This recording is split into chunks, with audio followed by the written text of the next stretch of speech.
Aloha, it's Dave Lawrence, and today we're in All-Star Music Academy in Flemington, New Jersey, and my good friend Anthony Geminani, who is a lifelong friend of mine who I love dearly, is letting us use his fabulous music store.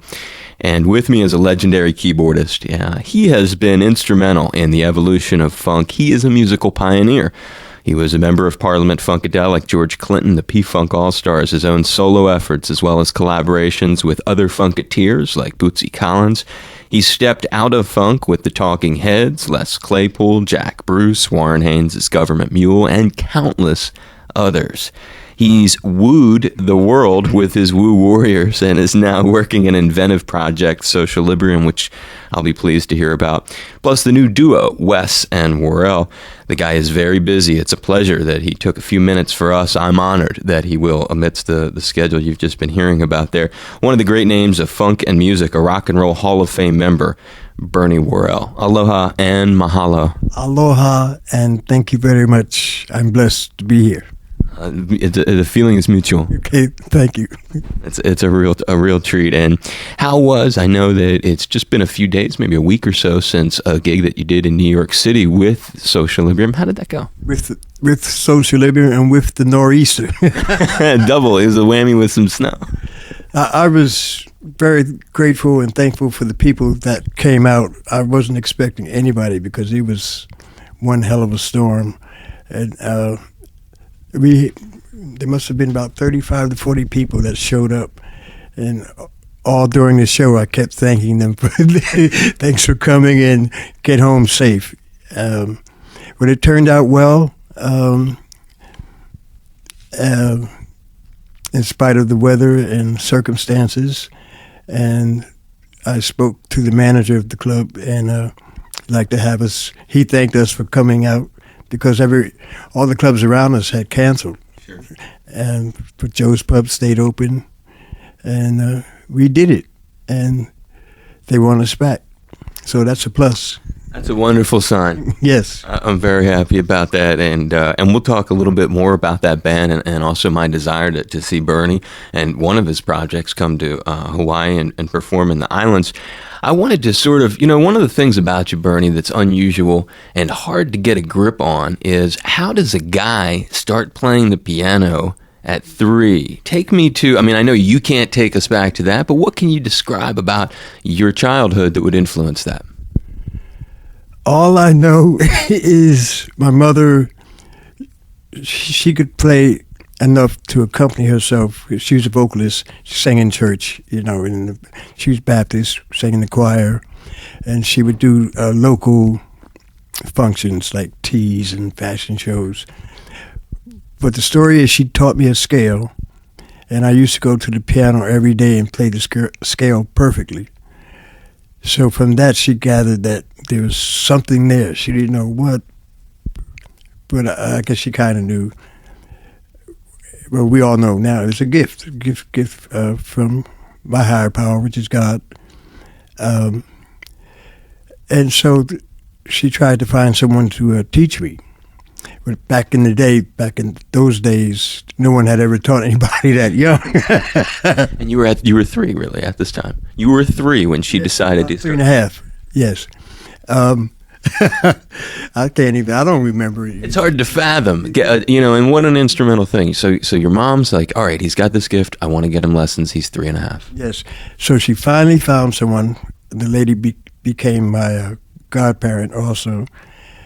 And I think it was like 6 months, I passed all her 8th grade students and had my first concert at 4 years old, playing 40 classical pieces out of the John Thompson curriculum, from the beginner's book past the 8th grade book. So when you talk about her playing, was her playing classical based, or was that through your teaching? That was my teaching that drew you in the classical direction? Yes. My mom played, the hymns, Yeah, that's what I figured from what you were describing. I was so it was like the mom got you at the piano, but the teachers got the classical. Yes. My teacher, my first teacher, she was classically trained, and so that's the curriculum she used, John Thompson. I don't know if they still make it nowadays. That was the format, and well, the rest is history. And it's so.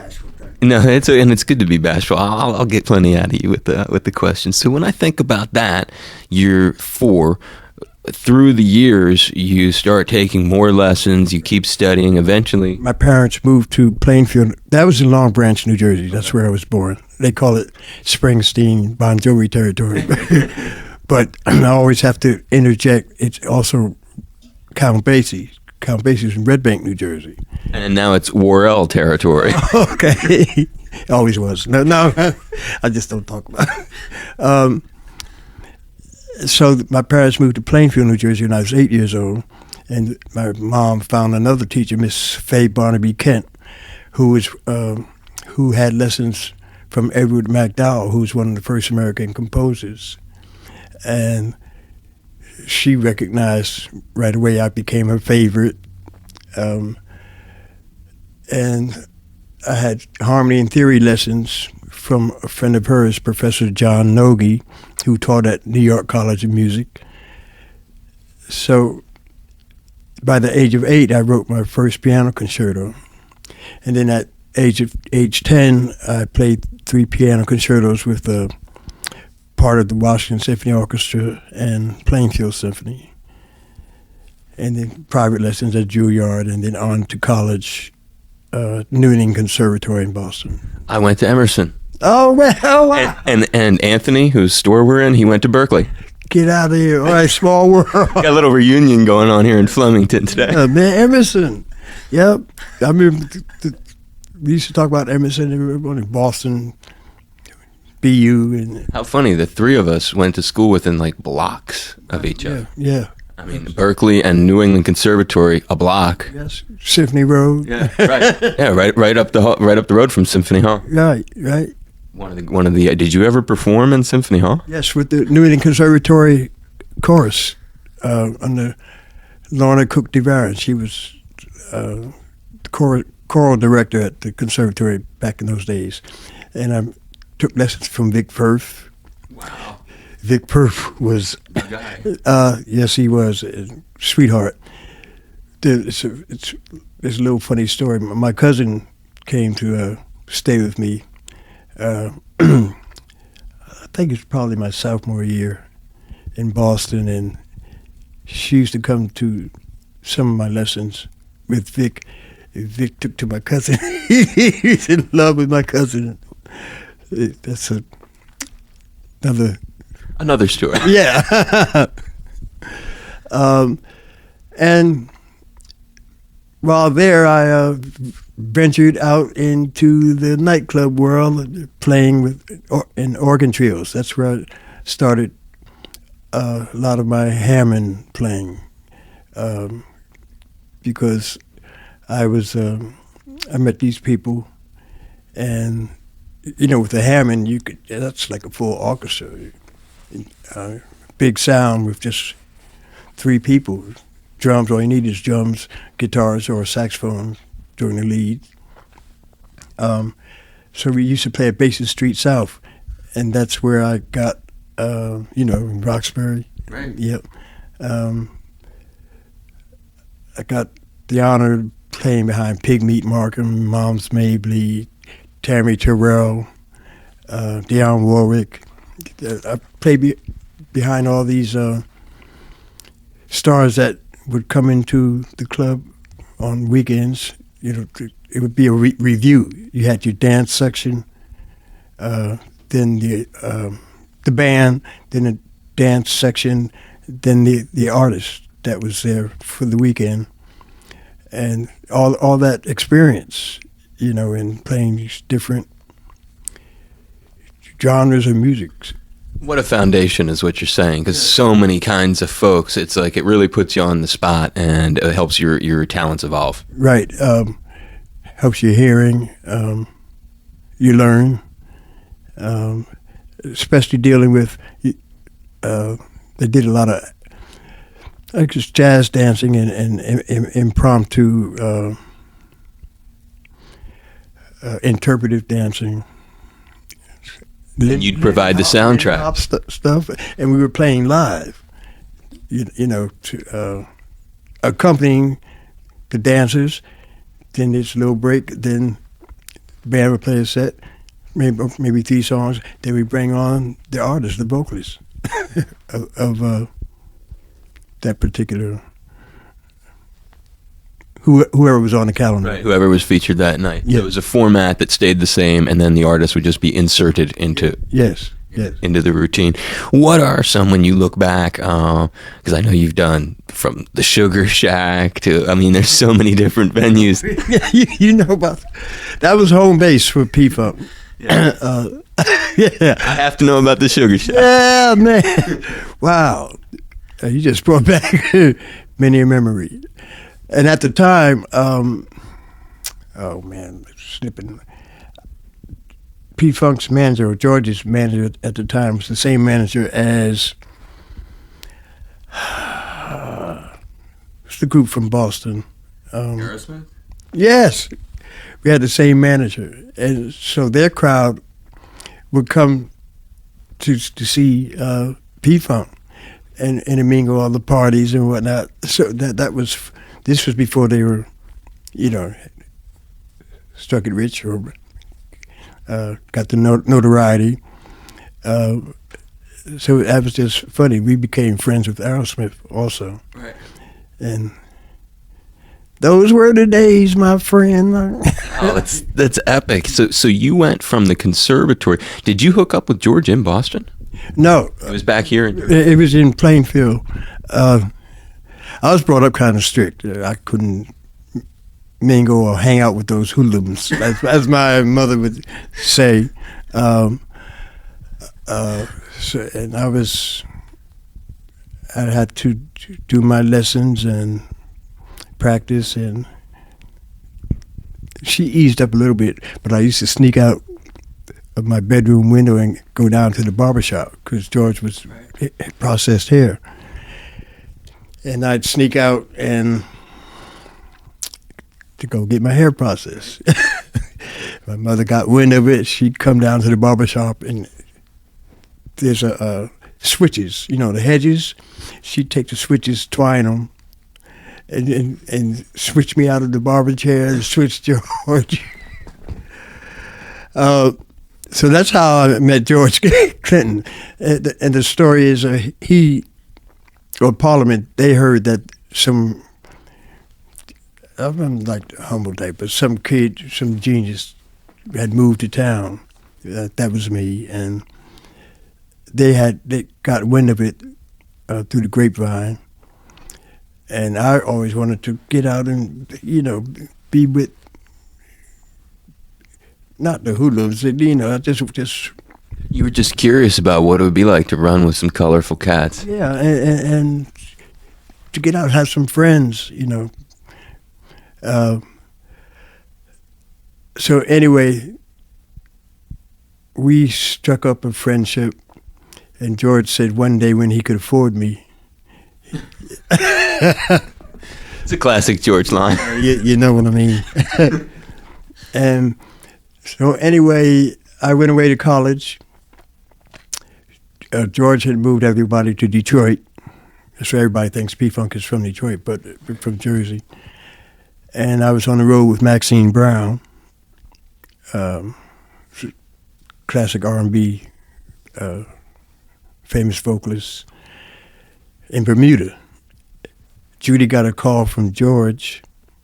He wanted to have a meeting with her. They were appearing, Parliament was appearing at the Apollo. So she went up to the Apollo, had a meeting, called me back in Bermuda, said, George says he's ready. Did I want to move to Detroit? I said, yes. So we left Jersey. Well, I was in Long Island right at the moment. Left, went to Detroit, and the rest is history. From the first Funkadelic album, and then all the circus after that. And truly a circus after that. But I mean, that's a great... Extravaganza. It's what do you call it, a spectacle. Totally. Yeah. I've seen them many, many times. I was never fortunate enough to see you with them, although I've seen you with Bootsy a couple times in 1994 in Boston and in Providence. But yeah, George's show is just this. It's hard to describe. Spectacle. It is. Spectacle's a great word. Was that from the beginning what he wanted? It's just hard to imagine you anchoring such a crazy thing, being so solid as a musician. It's almost like they needed someone like you. Oh, well, yeah, he knew that. That's what he meant, thinking back, that's what he meant by one day when he could afford me, because he knew in one of his closest friends who was knowledgeable. I know that he was talking to George about, you need to get him.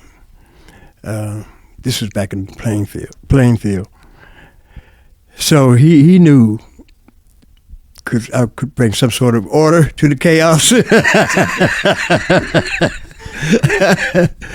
So in the beginning, it was probably in the back of his head, but he had to build toward it. And as time went on, from the raw P-Funk days, from Funkadelic, and the building of of our fan base, it just kept growing and growing, and then it went from just playing in the black audiences. Comes the mixture, white audiences, then all different genres of people coming, and it just grew, and then he just kept adding on and adding and adding. I always had a problem with there's too many people, because you can get the same sound with less. You just configure it and pick the people. But I think that's part of his thing. He wanted confusion and chaos, so he could manipulate the way G. Clinton can, So when it started, it was really black audiences, and Well, actually, it was more white audiences. So it was? Yes, except for the inner city in Detroit, black audiences. But see, we used to open for Ted Nugent. We were friends with MC5, Mitch Ryder, Detroit Wheels. So we had their crowd also. And that's back in the day when George just wore a sheet, nothing on, and that didn't bode too well. But and then the mixtures started coming. We played Canada a lot also. I think a lot had to do, when I hear the music, there's a pioneering quality to Funkadelic sound, which has a lot to do. I mean, it's hard rocking. It's almost in some ways metal. It's the kind of sound that can kind of dovetail with Black Sabbath in some ways, in the fact that very few people were doing something like that. So it doesn't surprise me that right from the get-go you were dragging in that sort of a mixed audience. Was there a feeling that you had back then of something must have led to you saying, I've had enough? And was it the chaos of the scene? Was it too many people on the stage? What was it? It was the chaos and then the business part. They're working me to death. I didn't mind the work, but when you start getting feelings of something's not right here as far as your songwriting and the publishing, which, and I don't want to go into that. Sure. Then the hurt comes. You get hurt, frustrated. And I got tired of it. Nervous and you have to watch your back. And instead of being able to enjoy the gift that you were given, and you're healing other people, but yourself isn't getting the healing, because you got all this other stuff which your fans don't know about. and it got overbearing, so I had to take a break. Plus, I was doing sessions with Holland Doja Holland, Invictus Records. I'm playing on a Band of Gold, Frida Payne's, chairman of the boards, the Honeycombs. I was to make extra money, and well, plus Parliament was on that label, and they were always warring between themselves over me. You know, they tried to get me over there. So I was doing P-Funk, Parliament-Funkadelic, some of our offshoot, or all of our offshoot groups, and Holland Doja Holland.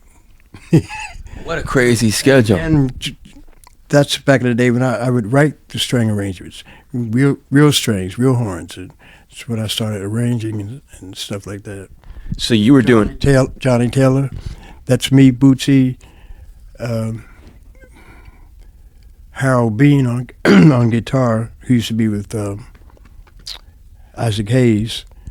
That's us on Disco Lady, which sold over 2 million, and our bonus was $500, and no writers. Don Davis called us in the studio. Bernie, got this, put something to this. It happened to be Disco Lady. We created that. So stuff like that, and you know, will burn you after a while. Make you, yeah. I can imagine, totally. You know, wears on you.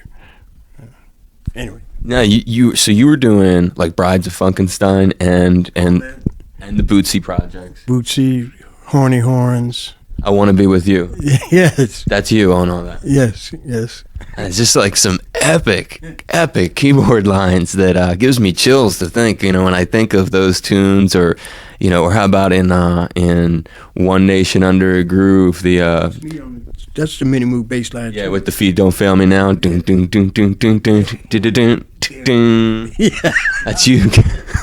You came up with that. Yep. Oh man, that's some heavy stuff to be reliving. Feels like we're on stage with George. Keyboard, the piano, the chord down, dun dun dun dun dun dun dun dun dun dun dun dun dun dun. That's, and you hear the classical. That's like a classical leg. Or it could be a trumpet, a piccolo trumpet. You know, however. My hearing is, that's another gift. I was born with perfect pitch. And being trained classically and being able to, any genre, any type of thing I hear, I can play it. I used to accompany a... Is that you? Yeah. It's adorable. What a great ring you have. I'm surprised they heard I have a hearing loss too. So I used to accompany Jewish male chorus on Saturdays. That's a side job. I used to work at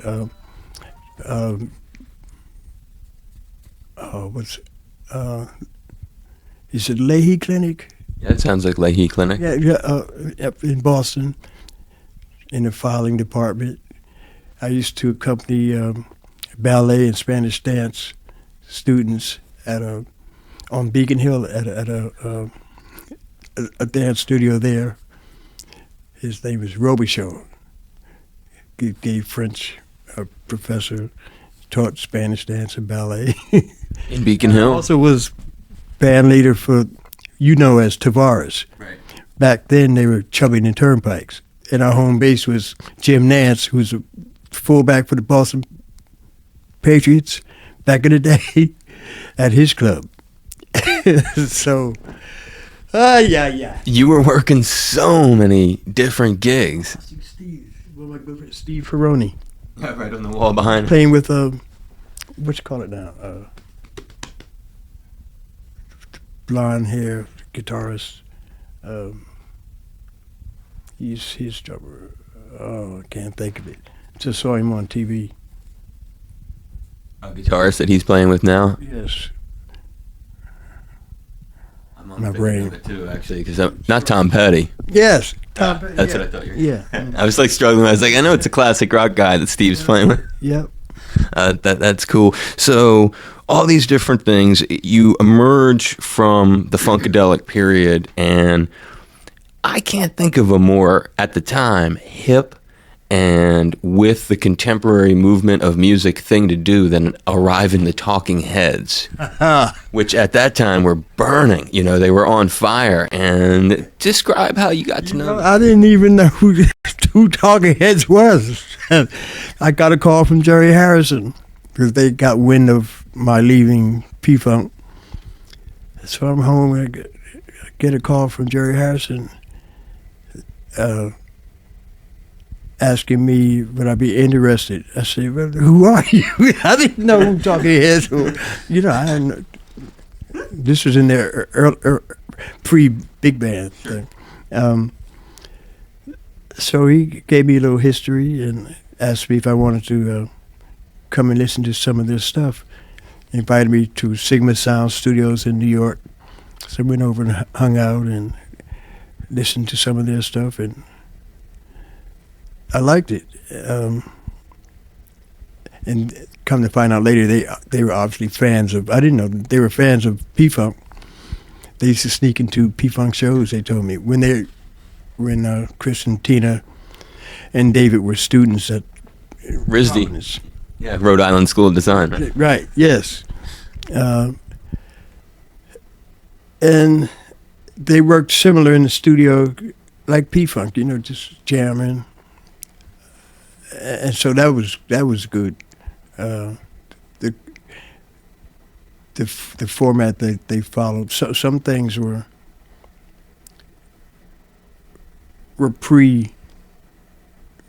not written out. They had their ideas, but a lot of the times we just jam or just work it out right. So they allowed for a lot of improvisation as well. Yes, and I could just basically play what I want and just interjected, you know, me into their thing. Then I brought Lynn Mabry from the Brides of Frankenstein in to supplement David's voice and Tina's voice. Alex Weir from Brothers Johnson's cousin, on rhythm guitar. Steve Scales from Ashford Simpson. So it was you who helped put together that band that's on the stage. Well, I brought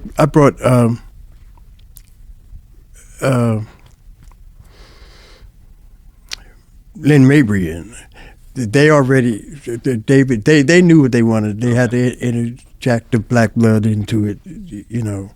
And they were friends with Nona Hendrix. Nona was in, I think, in the Remain in Light album. A man on guitar, Adrian Ballou. He was that's my baby. He's a sweetheart. So they just, another version of P-Funk. you can kind of, you know, with the amount of people. Right.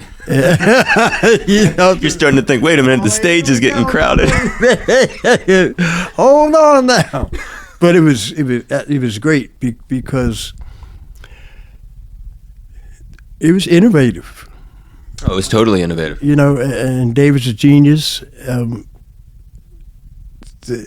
mean, and the mixture, here we go again. I like mixing music, mixing the genres and the influences, and creating another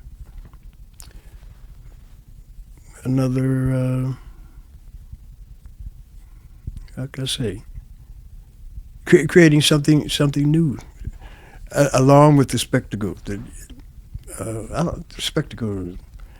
Spectacle's less your thing. The music is more. Yeah, but I mean, it's the stage presentation just start making sense. The movie, I mean, that was brilliant. The way Jonathan Demme and the way it was presented. Yeah, the shooting of it looks really hip. Yeah. And it stands up well over time. You have a great point there. That's what I meant about they were a very hip contemporary band. The way they were presenting themselves was almost timeless in some ways. Yes. Yes. It has a timeless quality. And you have taken yourself and plugged yourself back in through, periodically with the funk. You have done between the Woo Warriors, between plugging your sound in with other artists. You've sort of evolved through the years. You have this reputation as this, senior keyboardist, this guy who has inventive sounds, inventive playing. And you're coming back into the 2000s. You got a tour. It was 2004 you toured with George again. Was that the year that you did some? I'm not good with this. It was a few years back. Uh-huh. And what led you back to working with him again? I missed it. It's infectious. And I missed him. Because we were a team. It's God brought us together for some reason. I miss the feel.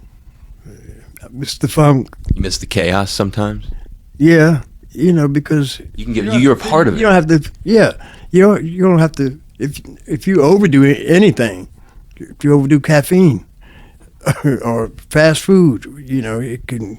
That's on you if you overdo it. But if you take care of yourself and you modify, you can regulate. When you rejoined, was that when you and Blackbird? He wanted me back, and they needed, like he said, or like they said, they needed me back because they were, to crack the whip, right. Get things back, get the band back in order, and provide that authority. Yeah, that you had brought. Was it when you rehooked up with him? Was that, and being around Blackbird again, was that when the genesis for Socialibrium began? How did Socialibrium start as a project? Did it have anything to do with when you got back? Was Blackbird with them in 2004 when you?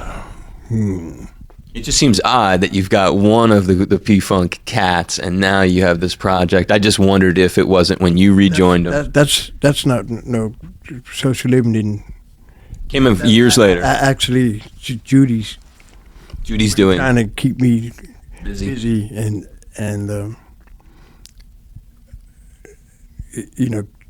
kind of pushing me to start do something.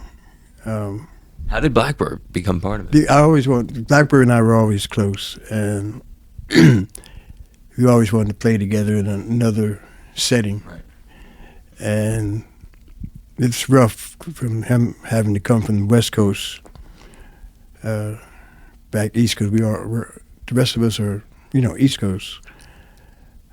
But it worked out in the beginning. Then it got to be a little difficult.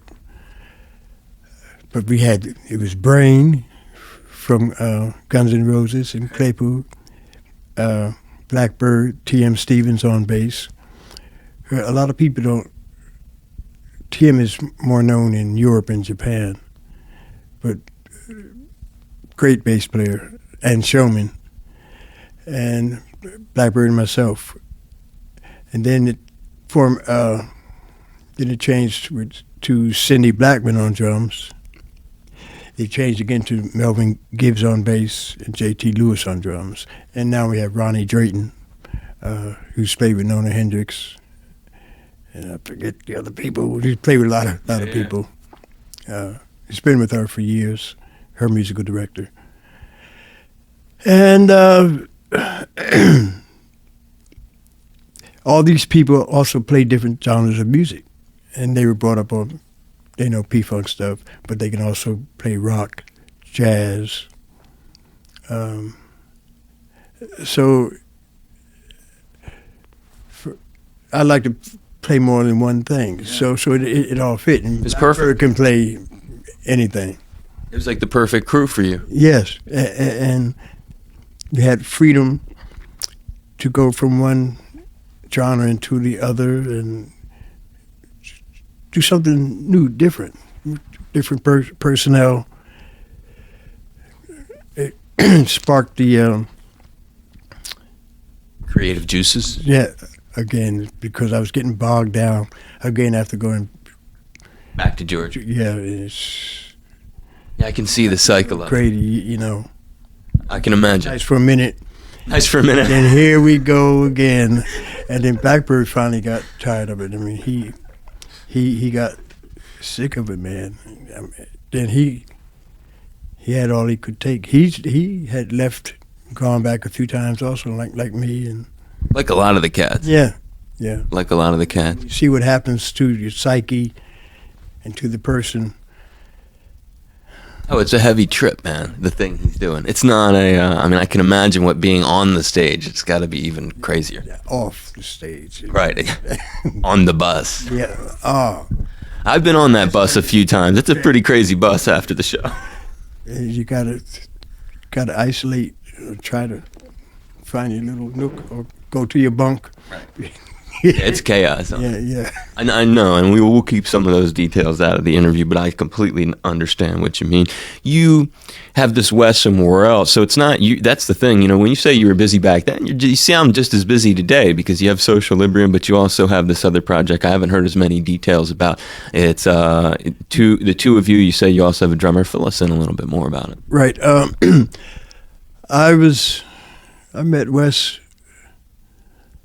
Actually, I was sitting in with a local group doing a couple songs, and this kid walks in, he's in his middle 20s, and then I was introduced to him, and we invited him to sit in also. And he's a Victor Wooten fan, and Les Claypool fan, and all the snapping, and he's a showman. So I said, wow. So our friendships started growing from the first time he sat in, and then Judy came, and then we went to see him with his group, and she liked him. So here she goes again. Why don't we put something together? He's a songwriter, vocalist, bassist, and a showman. So Bernie Worrell, small. Improv based. He writes a lot of. He's a great songwriter, lyrics and melody from the bass, and I add to it. We get in it, jam. He has this idea, I have an idea, and then we just. But he can improv like his solos. Yeah, he went to the Victor Wooten camp, and he's grown even more. I had to try to tone him down a little bit first because he's young, man, and all the energy. But after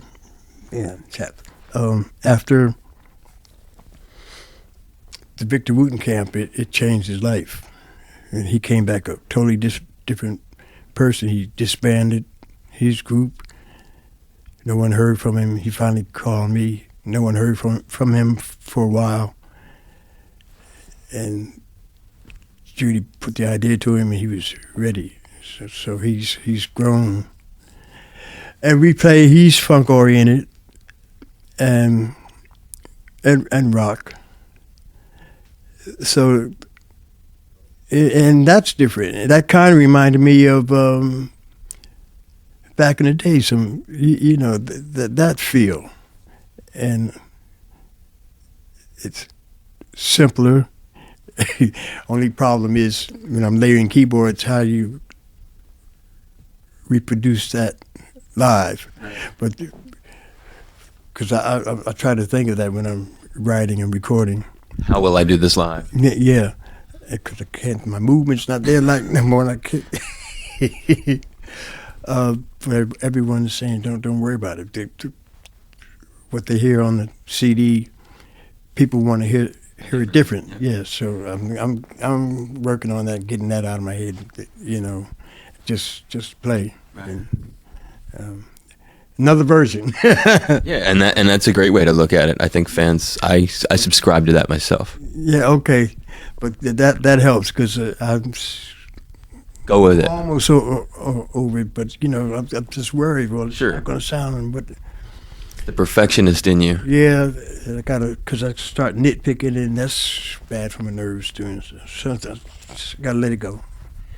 As a sort of, I don't know if I want to say tribute or not, but you've been really generous with your time. And there's a person who recently passed away that I know that you spent some time with on stage and off stage. I met him only once, but it was really meaningful for me when I met him. Can I just tell you a quick story?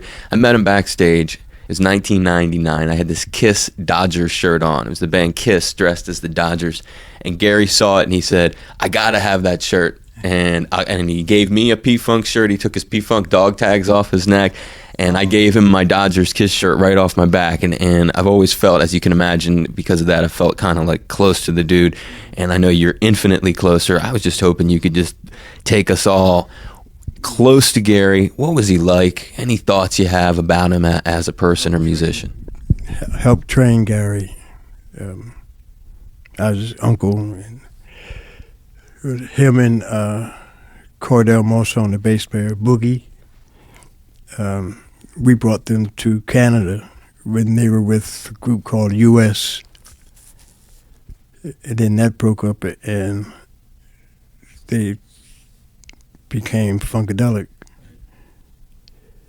And Gary's brought up in the church, you know, that church, that right. His father played guitar and sang in a gospel male group. Gary's energy and his just the way that he was, worked hard, party hard.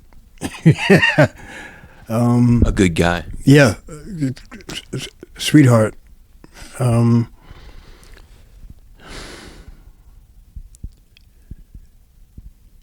Man, that was a shocker.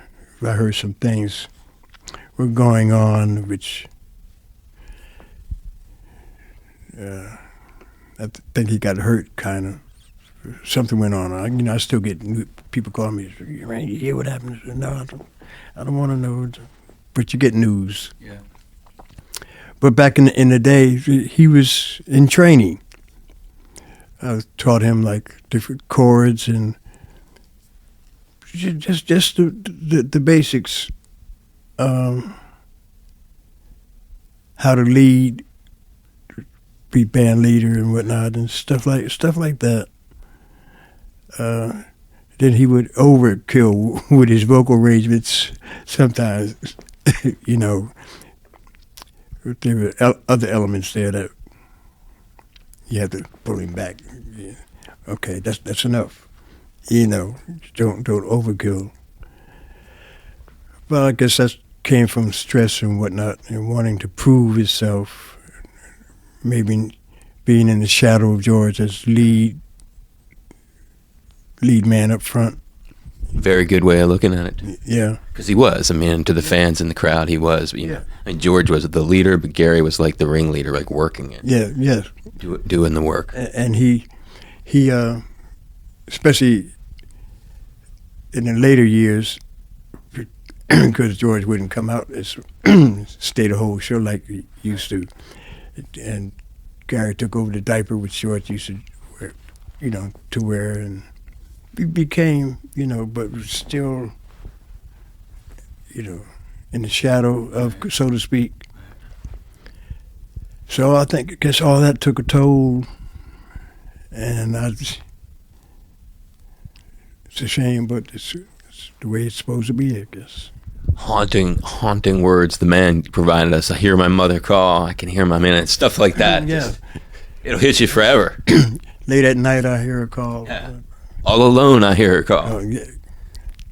And that's deep, all alone.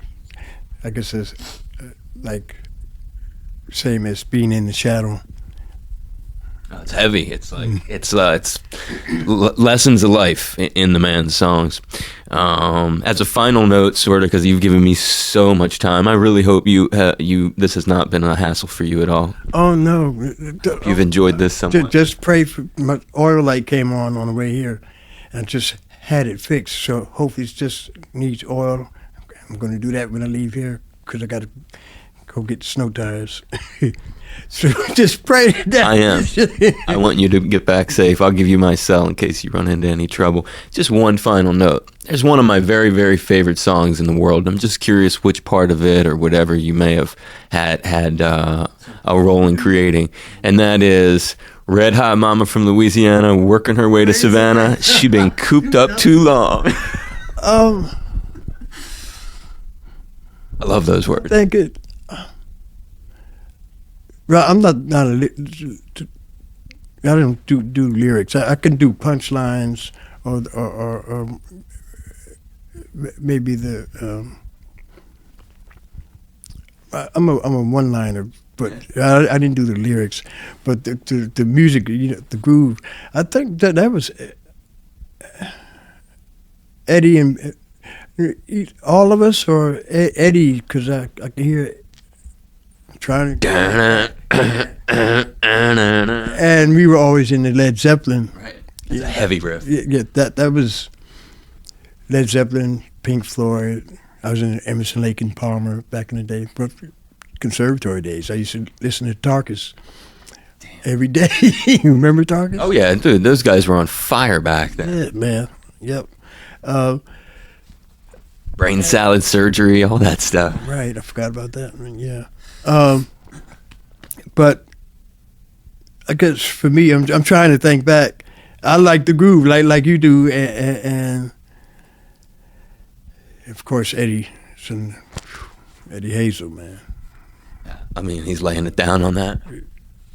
Oh, there's a version with Eddie's lead, and then you got Mike Hampton's.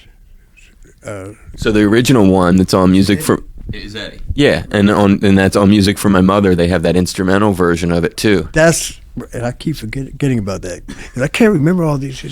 People say, "What album is this on?" I don't know. Look it up. It's too much. I'm just never good at that. Too much stuff, man. But you remember? I have the memory. If you come in, I say, "Oh yeah, yeah." What album's that on? I'll ask them. Right. Yeah. But Red Hot Mama is rock and funk to me, and it's raucous. Damn right. I do it jazz style now with Social Librium, and we do it with Bernie Worrell. I just take it somewhere else now. Just do and jazz chords, soft voice. Then we speed the tempo up, depending on the night, how it evolves. Because I like rearranging. Also, this jazz project, that's in there. You can, that I'm a part of.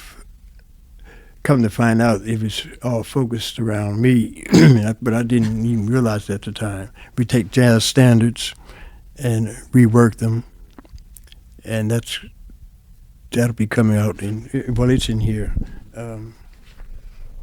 Your latest, this is going to be Bernie Worrell Standards, coming out on March 15th. That's the one you're talking about, and you're going to be doing that with Melvin Gibbs, J.T. Lewis, Daryl Dixon, and Smokey Hormel. And it's a mixture of A Watermelon Man is one of the songs. I'm playing Hammond, clavinet, the Art Pro soloist, which you've heard on a lot of P-Funk stuff, vintage stuff mixed in with vibraphones, upright bass. It was interesting, challenging, and we did a Billie Holiday song. It's a Latin song. Well, you'll see. But that would be another thing for Hawaii? Yeah. Is that what you're about to say? Yeah. I'll get back to it. I was in Hawaii many moons ago with Talking Heads. Actually, and the Woo Warriors. So I was twice. Woo Warriors was Puerto Rico. Sorry, I think it was Chrissy Hine with the Pretenders and Talking Heads. I love Hawaii, man. And that's the only times you've been there? Yep. And never been back? No. So it's been since the 80s? Yes. Who's your friend? She was on the cover of the Ohio Players. With all the honey all over? No, not that one. She had like wings on her feet, and she was like sideways.